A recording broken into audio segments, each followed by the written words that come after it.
Continuamos con nuestras clases del Apocalipsis y ahora vamos a ver acerca de Babilonia, como habíamos dicho en las clases anteriores. Y para comenzar con esta clase, empecemos viendo aquello que en Jeremías el Señor Dios le dijo a Jeremías que dijera al pueblo de Israel, pero que ahora en nuestros tiempos o en los tiempos en los cuales se va a terminar todo, vamos a verlo con claridad. Dice, no se calmará el ardor de la ira de Jehová hasta que haya hecho y cumplido los pensamientos de su corazón. En el fin de los días entenderéis esto. Y esto es lo que va a suceder. Y vamos a ver ahora en este capítulo 17 que vamos a hablar acerca de Babilonia.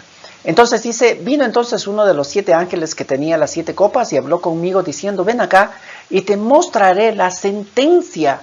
Y vamos a ver aquí algunos términos y qué es lo que el diccionario nos dice que significan estos términos para tener en nuestra cabecita, porque esto es lo que va a suceder en todos estos capítulos 17 y 18.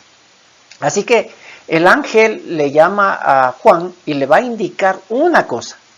No le va a decir de Babilonia o de la gran ramera, como dice aquí, muchas cosas, sino más bien el propósito del ángel al llamarle a Juan para indicarle todos estos sucesos es que le va a indicar o le va a mostrar la sentencia. Y sentencia es declaración del juicio o resolución del juez. Es decir, que el ángel le va a decir a Juan, mira, te voy a indicar lo que ya se dictaminó en ella. Eso es lo que va a suceder y no hay marcha atrás. El juez ya dio sentencia y esto es lo que va a suceder. Entonces, contra la gran ramera, aquí solamente Juan le va a decir así, pero luego vamos a ver cómo se llama esta gran ramera. Y ramera en el diccionario dice que es una persona que tiene relaciones íntimas a cambio de un beneficio. Y fíjense que esto es muy importante, porque es a cambio de, tiene relaciones íntimas a cambio de. La que está sentada sobre muchas aguas, con la cual han fornicado los reyes de la tierra. Fornicar es un acto sexual entre personas que no están casadas.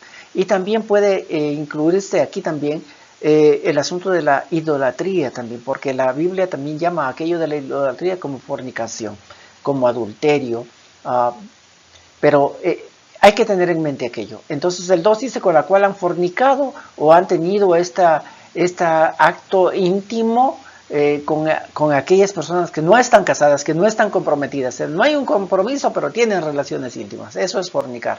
Los reyes de la tierra y los moradores de la tierra se han embriagado con el vino de su fornicación. Y embriagarse quiere decir perder el dominio de sí por beber en exceso. Pero el punto principal del embriagarse es perder el dominio. Pierdes el dominio de lo que una persona es. Ok, habiendo visto todo aquello, sigamos.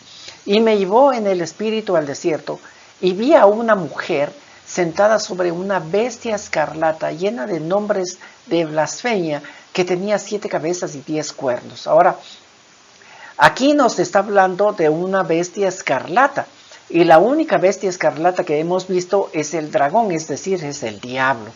Pero el resto de cualidades que nos da como lleno de nombres de blasfemia no nos ha dicho que el dragón lo tenía. Ahora, el dragón sí tiene 7 cabezas y 10 cuernos, pero otra bestia que sale del mar, cuando nos describió el apóstol Juan en el Apocalipsis 13, él nos describió que también tenía 7 cabezas y 10 cuernos, igualito al dragón, igualito a Satanás.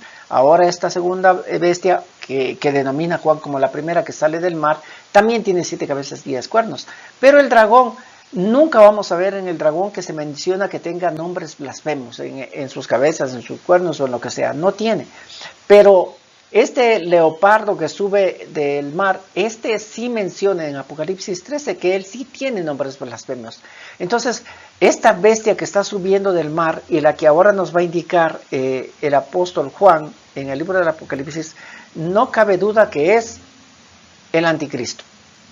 Y vamos a seguir viendo más cosas que nos van a indicar que realmente es él. En versículo 4 dice, la mujer estaba vestida de púrpura y escarlata y adornada de oro, de piedras preciosas y de perlas. Y miren que aquí nos va a dar características de esta mujer y que luego se va a llamar Babilonia. Pero la cualidad de ella es que hay una riqueza abundante. Porque en su vestimenta y en su adorno y en todo lo que ella tiene, da a entender que la riqueza que tiene esta mujer y esta Babilonia es grande, tiene mucha riqueza. Dice, y tenía en la mano un cáliz de oro lleno de las abominaciones y de la inmundicia de su fornicación. Así que tiene mucho dinero y a través de tener mucho dinero, abundante riqueza, también va a haber mucho libertinaje, mucha lujuria, muchas cosas feas. Abominación, inmundicia quiere decir aquello que va a ser muy feo, pero muy feo. Y estas son las características que tiene esta mujer que viene sentada sobre este monstruo o sobre esta bestia que el apóstol Juan nos está indicando. Ahora, viene a mi mente cuando vemos esto de esta mujer que tenía muchas riquezas y que a través de estas muchas riquezas hay mucha abominación de parte de ella, viene a la mente lo que el Señor mismo nos dijo, que los días últimos serán como los días de Lot, y Lot está en Sodoma. Entonces, en Judas 1:7 dice, como Sodoma y Gomorra y las ciudades vecinas, las cuales de la misma manera que aquellos, habiendo fornicado e ido en pos de vicios contra naturaleza, fueron puestos, por ejemplo, sufriendo el castigo del fuego eterno. No nos debemos olvidar que Lot se separa de Abraham, y cuando Lot está mirando a dónde quiere irse, porque Abraham le dice, escoge tú, yo miré al otro lado, Lot está viendo un valle hermoso, un valle lindo, y él queda cautivado de este valle y dice, aquí me voy a quedar. Y la escritura dice que fue asentando sus carpas por ese valle hermoso hasta que llegó a Sodoma. No se dio ni cuenta, pero toda aquella prosperidad, podríamos decirle así, que podía él mirar en el valle que le iba a ver súper bien en su negocio, fue poniendo sus carpas hasta Sodoma.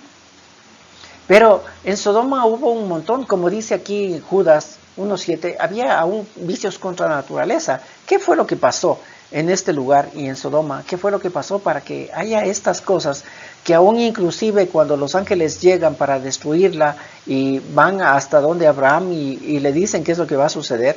La palabra de Dios dice que ha subido oraciones delante del Señor Dios diciendo que esta ciudad es terrible, abominación total, lujuria total, desenfreno total, como dice Judas ahorita aquí.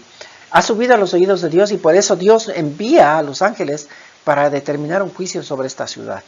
Pero ¿qué fue lo que pasó? En Ezequiel, el profeta Ezequiel nos va a dar una clara idea de qué fue lo que pasó en esta ciudad y por qué empezó este desenfreno, esta lujuria, esta pecaminosidad que llegó a los oídos del Señor Dios para que diga, hasta aquí llegaste tú.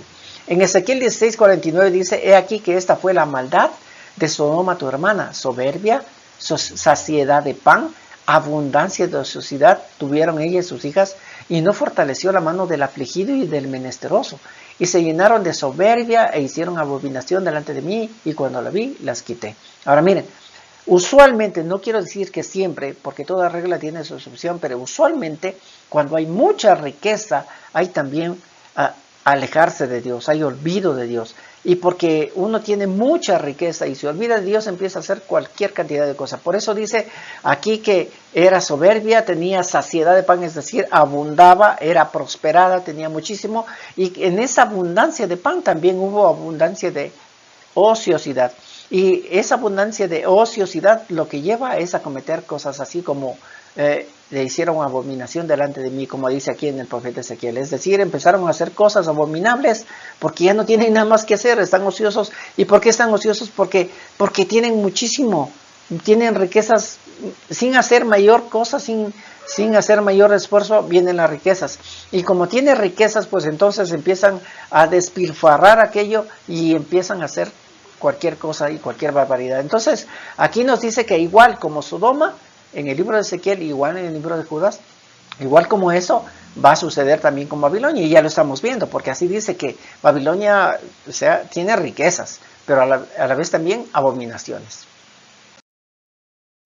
En Apocalipsis 17:5 y continuamos y dice, en su frente un nombre escrito, un misterio.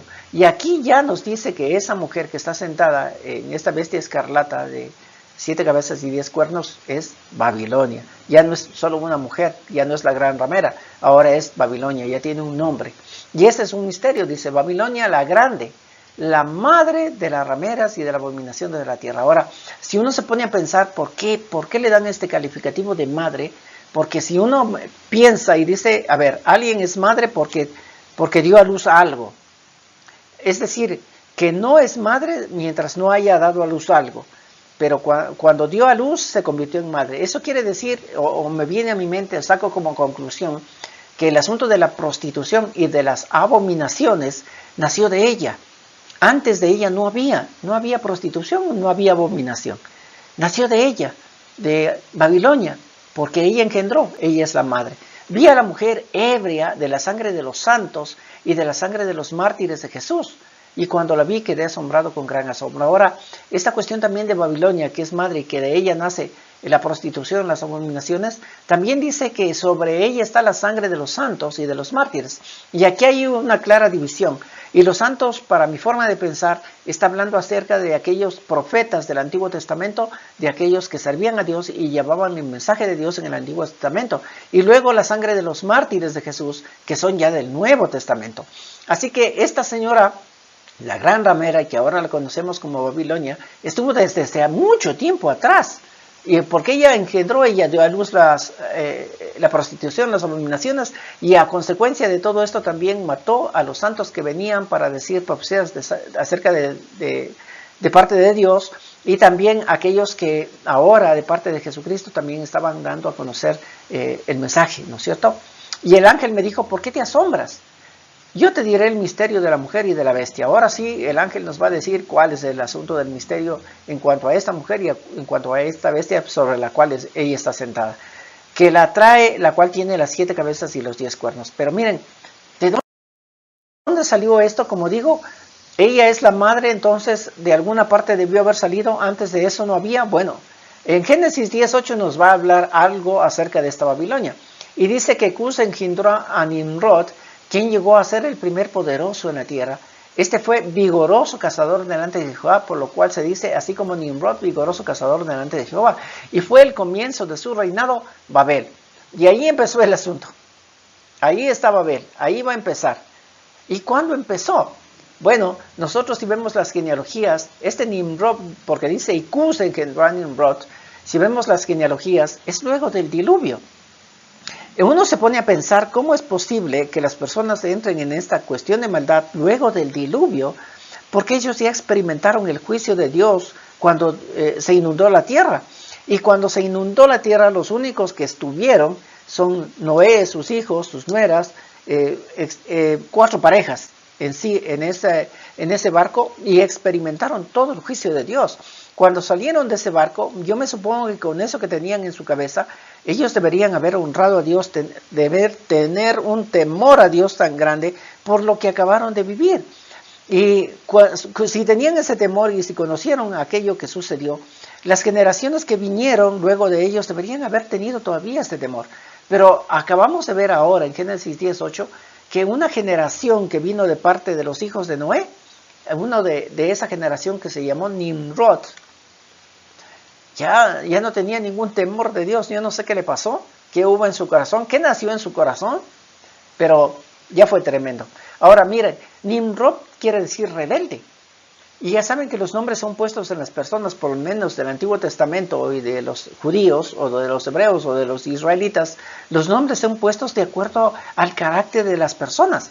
Y Cus, que es el papá de Nimrod, cuando lo engendró, debió haber tenido algo en mente para que le haya puesto ese nombre, porque no lo va a poner por poner. A ver, ¿y cómo te llamaré a ti? Te voy a llamar tal. O sea, él debió haber tenido algo en sí, y le puso ese nombre a este personaje, porque Nimrod quiere decir rebelde.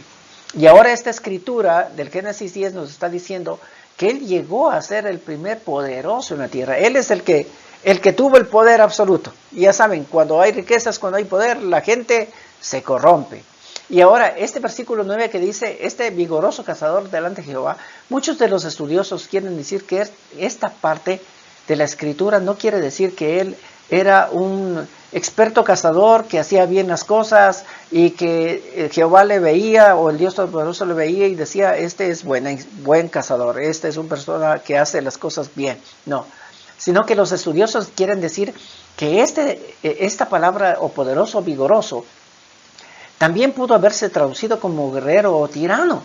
Y que este famoso Nimrod, lo único que tenía en la mente es llegar a cazar a Dios. No cazaba a animalitos, no. Él lo que tenía en su mente es ir a cazar a Dios. Por eso mismo, cuando se reúne con toda esta gente, con ese montón que, como él llegó a ser poderoso, y él pudo haber mandado a un montón de gente. Él cogió un montón de gente para poder hacer esta torre, y dice que la torre, la idea es que esta torre llegue al cielo. Y el propósito de que la torre llegue al cielo era llegar a la misma presencia de Dios y matar a Dios, cazar a Dios. Y ese era el punto. Por eso el nombre es rebelde, y los calificativos o las palabras utilizadas en el hebreo, tanto como poderoso como vigoroso, es las mismas palabras que pueden ser traducidas como guerrero, como tirano. Y el reino que él ya fundó, el reino que empezó con él, se llamará Babel, porque significa confusión. Porque ahí el Señor Dios confundió los idiomas de las personas, y por eso Babel es confusión. Y de allí, de esta palabra Babel, viene Babilonia, que es confusión total. Por ende, la maldad vino desde esa época. Y ahí nació, por eso es madre de la prostitución y madre de las abominaciones, porque desde esa época de los hijos de Noé, nació Nimrod, y de ahí empezó todo este reinado, y de ahí nació toda esta pecaminosidad y el querer vengarse de Dios y todo lo demás. Apocalipsis 17:8 dice: la bestia que has visto era y no es. Y aquí en el era y no es nos deja como en las nubes. ¿Qué me estás queriendo decir? Pero vamos a dilucidarlo acá. Dice: y está para subir del abismo e ir a perdición. Y mire, si nosotros nos acordamos de las clases del Apocalipsis 11:7, dice: cuando haya acabado su testimonio, está hablando de las dos personas que vienen a testificar de Dios. Dice: la bestia que sube del abismo hará guerra contra ellos y los vencerá y los matará. Y esta misma bestia que sube del abismo es la que ahorita nos está mencionando Apocalipsis 17, porque dice que esta que era y no es, y está para subir del abismo. Esta misma bestia, dice el Apocalipsis 11, que está haciendo guerra también contra los enviados de Dios y los mata a los enviados de Dios también. En el Apocalipsis 13:7 dice: se le permitió hacer guerra contra los santos, lo mismo que en el 11.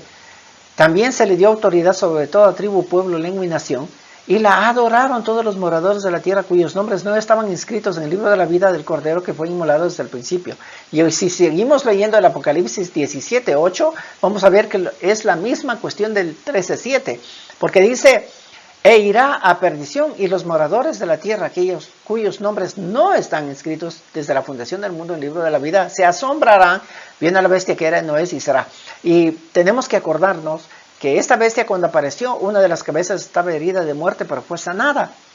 Y se maravilló toda la gente de esta señal milagrosa que hizo, y todos empezaron a adorar al diablo, empezaron a adorar a aquella bestia que es el anticristo, y por ende nosotros sacamos como conclusión de lo que nos está hablando aquí, era y no es porque fue herida de muerte y luego volvió a vivir. Y la única que nosotros podemos decir que nos está hablando aquí el apóstol Juan es de esta bestia que sube del mar, que es como leopardo, con 7 cabezas, 10 cuernos y nombres blasfemos en sus cabezas. Simple y llanamente nos está hablando del anticristo. 17:9 dice: esto para la mente que tengan sabiduría. Las 7 cabezas son 7 montes sobre los cuales se sienta la mujer. Ahora, cuando nosotros leemos esto del Apocalipsis, enseguida viene a nuestra cabeza el asunto de Roma, porque ya lo escuchamos, siempre nos han dicho eso, siempre, que las 7 colinas, el único lugar en donde está las 7 colinas es Roma. Allí está el Vaticano, que es el Vaticano también, ya ven que es la Babilonia, tiene muchas riquezas, que es muy opulento y todo lo demás. Siempre tenemos aquello nosotros en nuestra cabeza. Entonces, cuando empezamos a leer esto, enseguida viene a nosotros esta figura.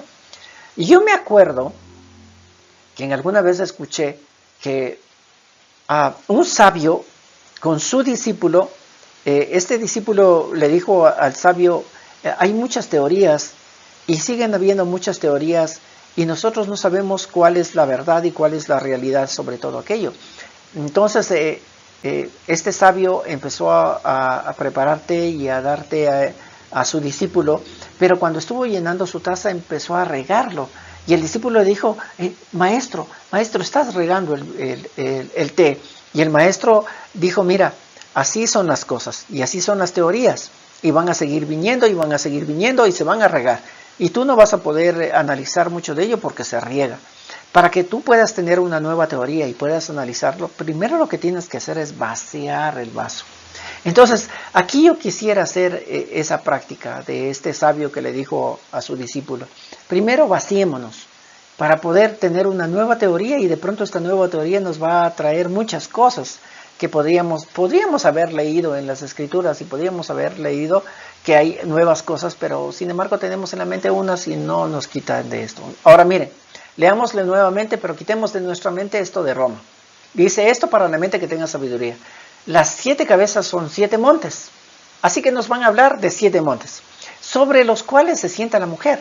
Así que hay 7 montes no en cualquier lugar del mundo. Porque les cuento que si ustedes pueden averiguar en Google si es que hay algún otro lugar del mundo que tenga 7 montes, les va a dar una infinidad. En América, en Europa, hay ciudades que tienen 7 montes, no necesariamente solamente Roma. Pero miren, son 7 montes, así que no hay lugar, son solo 7 montes. Y dice que sobre estos 7 montes se sienta la mujer. Y a la vez dice, y estos son 7 reyes. Ajá, entonces no son solamente montes, la figura no es solo un monte, sino también la figura es reyes. Y sobre estos montes y sobre estos reyes es donde se va a sentar la mujer. Uno es y el otro aún no ha venido, y cuando venga es necesario que dure breve tiempo. La bestia que era y no es también el octavo, y es de entre los 7 y va a la perdición. Ahora miren, ahí tenemos a montes que también son igual a reyes, y entre todos estos 7 montes o 7 reyes sobre se sienta la mujer. Ahora tenemos también a la bestia, al anticristo, que va a estar entre estos, porque dice, y esta bestia es del octavo, y es de entre los 7, y va a la perdición. Entonces, en estos 7 reyes que están y que van a ser en donde se sienta la mujer, que yo digo, son los que van a sostener. Por eso están los montes, sobre los montes está la mujer. ¿Qué es lo que está pasando? Le están sosteniendo, ella se sostiene sobre ello. Y si no solamente son montes, sino también son reyes, y sobre estos reyes está esta mujer, estos reyes la van a sostener, ¿Y cómo la pueden sostener? Bueno, lo único que se me ocurre en los montes es porque da un sentido de fuerza, de estabilidad, estos 7 montes. Y los reyes nos van a dar un sentido de gobernantes, y a través de los gobernantes dictar leyes a los pueblos. Y se me ocurre pensar que sobre estos reyes o estos montes van a sostener a esta mujer, o van a sostenerla con leyes que le van a permitir hacer lo que ella quiere, y sobre esto se va a sostener aquella mujer. Pero sin embargo también nos va a entender este pasaje del Apocalipsis, que ya no solamente van a estar involucrados en sostener o en mantener a aquella mujer los montes o los reyes, sino también el anticristo va a estar metido en la colada. Apocalipsis 17:12 dice, y los 10 cuernos que has visto son 10 reyes también. Entonces ya vemos 7 reyes que son los que sostienen, pero ahora también vamos a ver que 10 reyes más van a sostenerla. Y dice, estos 10 cuernos que has visto son 10 reyes que aún no han recibido reino, pero por 1 hora recibirán autoridad como reyes juntamente con la bestia. Así que ahora ya no es solo 7, ahora son 10. Pero ¿qué hacen estos 10? Porque los 7 sostienen. 7 gobernantes que con la autoridad que tienen van a sostener a aquella mujer. Pero ahora vienen reyes, 10 reyes más que van a recibir, porque no han tenido antes, pero van a recibir autoridad como reyes. Así dice la escritura, por 1 hora. Es decir, un corto tiempo, estos 10 que van a aparecer por un corto tiempo van a tener autoridad. Y ya, como les digo, son reyes o son gobernantes que la autoridad que ellos ejercen sobre los pueblos son a través de decretos gubernamentales. Así que con estos decretos y con todo aquello van a sostener, pero por un corto tiempo. Y estos 10 reyes no solamente van a ser ellos, sino que ahí va a estar involucrado también el anticristo. Así como en los 7 está el anticristo involucrado, aquí en los 10 está el anticristo también involucrado. ¿Pero por qué? El versículo 13 dice, estos tienen un mismo propósito, estos 10 tienen un mismo propósito, y entregarán su poder y su autoridad a la bestia. Es decir, todos ellos tienen un propósito, tienen una idea, tienen un plan, y van a aparecer por un corto tiempo con esta idea, con este plan, para sostener a esta gran ramera o a la Babilonia.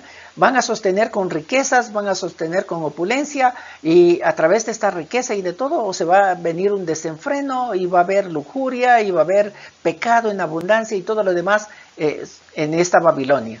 Pero como está ahí involucrado, está también el anticristo involucrado. Pero tienen este plan. Este es el plan que ellos van a tener para con esta Babilonia. Pero sin embargo, estos reyes van a desaparecer, porque ellos dicen, bueno, estamos por un corto tiempo, nuestro propósito es ayudarte en la legislación, ayudarte en programar todo lo que vamos a tener que hacer, pero un corto tiempo. Y después de este corto tiempo ellos se van de ahí y toda la autoridad pasa a la bestia, solamente a la bestia. Estos tienen un mismo propósito y entregarán su poder y su autoridad a la bestia, es decir, al anticristo, y él va a ser la cabeza de ahí. Y fíjense que ahora, en medio de todas estas malas noticias, podríamos decir así, el apóstol Juan nos va a dar un poquito de aliento, porque en Apocalipsis 17:14 dice, pelearán contra el Cordero, y el Cordero los vencerá, porque Él es Señor de señores y Rey de reyes, y los que están con Él son llamados, elegidos y fieles. Y fíjese que en el propósito de lo que estamos viendo con estos reyes, con este anticristo, con esta ciudad, el propósito es que quieren pelear contra el Cordero.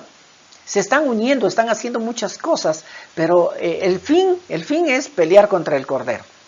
Pero aquí el apóstol Juan en visión dice, el Cordero los va a vencer, porque Él es Señor de señores y Rey de reyes. Apocalipsis 17:15 dice, me dijo también, las aguas que has visto donde la ramera se sienta son pueblos, muchedumbre de naciones y lenguas. Y es por eso que están reyes. Son 7 reyes primero, son 10 reyes después, porque gobiernan sobre pueblos. Así que son gobernantes de muchas naciones, de muchos pueblos, de muchas razas, que se van a unir con este anticristo, pero como acabamos de ver, solo va a ser por un corto tiempo, porque después de ese corto tiempo toda la autoridad tendrá el anticristo. Y el 16 dice, y los 10 cuernos que viste en la bestia, estos aborrecerán a la ramera y le dejarán desolada y desnuda, y devorarán sus carnes y la quemarán con fuego. Imagínense, como dice el dicho, el diablo paga mal a sus servidores. Pero ahora estos mismos reyes, estos 10 que van a entregar todo el poder a la bestia, dice que van a terminar con esta ciudad. La Babilonia la van a destruir. La Babilonia que es grande, la Babilonia que tiene riquezas, pero la Babilonia que también es pervertida. Estos 10 reyes, después de este corto tiempo, cuando entreguen la autoridad al anticristo, la van a destruir también y la van a quemar. ¿Por qué? El 17 dice, porque Dios ha puesto en sus corazones el ejecutar lo que Él quiso. Aunque estos reyes y el anticristo están planificando hacer todas estas cosas, la están planificando porque el Señor Dios ya tenía eso en su cabecita, en su mente, en sus planes. Y como son sus planes, están ejecutando la bestia, y los reyes están ejecutando los planes del Señor Dios. Porque Dios ha puesto en sus corazones el ejecutar lo que Él quiso, ponerse de acuerdo y dar su reino a la bestia hasta que se cumplan las palabras de Dios.